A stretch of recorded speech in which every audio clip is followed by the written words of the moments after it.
worried because a lot of things can happen on the road. So I'm just like in my head, I'm just hoping that my dad is careful because I think sprained his ankle once. Something happened to his leg. I can't remember exactly what happened, but he hurt his leg once. So I'm just like, Dad, be careful. But I trust him. I trust him. This probably boils down to the message that I want my life to give to people, which is do it afraid. Now, if you look at every significant development in life, whether it's been human movements or human migration or human achievements, there's been disasters, there's been reasons to not proceed. But people did it still. I mean, look at how did NASA land the man on the moon?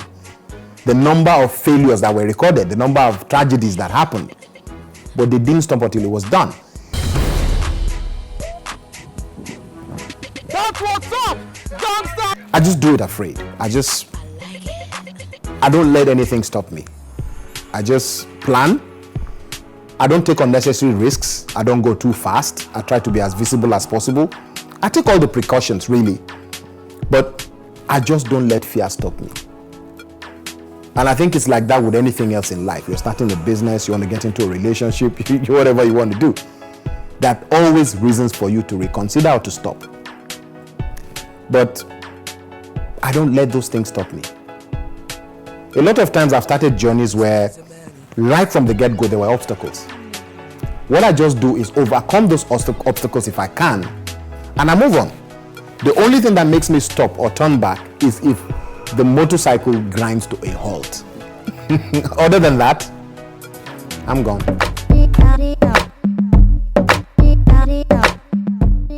Initially, I started from riding locally in Lagos, across the Nigerian territory, across West Africa,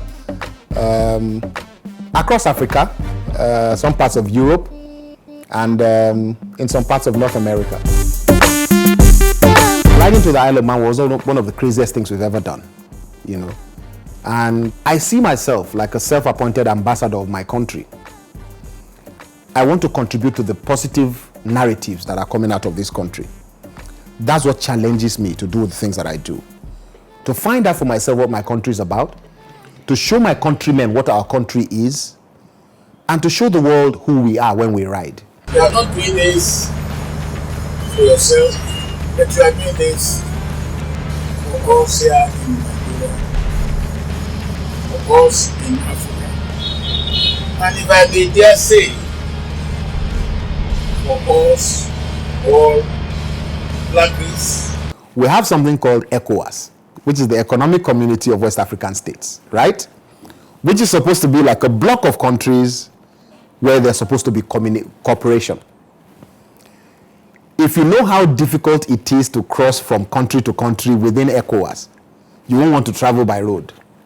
I was in a meeting where the president of the African Export-Import Bank he came and made a presentation. And I had the opportunity to sit with him for a minute. And I said, sir, you're talking about developing intra-Africa trade. One of the things you should address is how easily goods and people are moving within Africa.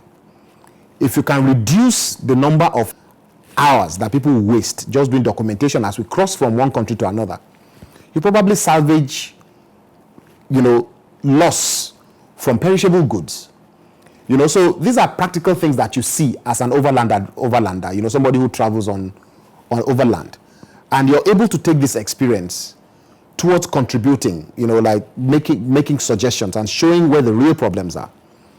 When I ride, I don't just ride from destination to destination because, I want to go on this adventure for myself, for my enjoyment.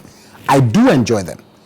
But I engage with my world, right? And it does two things for me. It helps me see the real problems of people and to ask myself, what can I do? We're making this small donation for now, and we hope that it assists you somehow. Not only the kids, but the minders, yourself, making all these huge sacrifices for these children. When we rode to the Obudu Mountain Resort, I encountered a young child who was out of school because of 500 naira or 1,000 naira, something like that. He was out of school for $1.50. 500 naira. You have not paid your school fees. You have not paid your school fees. Why? Wow. Your daddy hasn't paid. Okay. What will you do with it?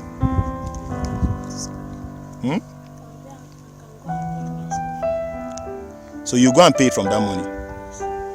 Very nice, very nice. I'm happy that you can pay your school fees. Yeah, shake my hand. All right. What I want to do with the Black Rider is take it to the point where we're challenging people to actually go out and create change in the little ways that we can. Secondly, let us make policy changes that would help these people. We need to go outside of our comfort zones to help people.